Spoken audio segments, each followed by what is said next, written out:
sempat terhenti akibat tumpang tindih kepemilikan lahan, kini proyek pembangunan jalan tol Palembang-Betung kembali dilanjutkan dan ditargetkan selesai pada bulan Desember mendatang.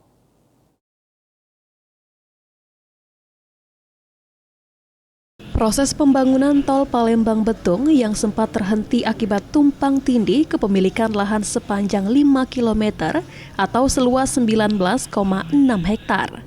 Dari STA kilometer 54 hingga kilometer 59 kini kembali dilanjutkan. Menurut Asisten 2 Bidang Ekonomi Keuangan dan Pembangunan Daerah Provinsi Sumatera Selatan, Basyarudin Ahmad, permasalahan pembebasan lahan telah selesai secara keseluruhan. Proyek pembangunan jalan tol Palembang-Betung kembali dilanjutkan dan ditargetkan selesai pada Desember mendatang agar dapat difungsikan pada puncak arus mudik Idul Fitri 2026. Ya, kalau tol Palembang-Betung kita harapkan Desember ini sudah bisa selesai segala permasalahannya ya.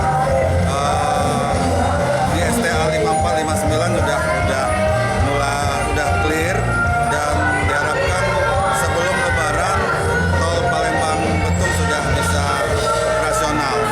Sementara untuk Betung Bayung Lencir itu diharapkan akhir 2026 sudah operasional.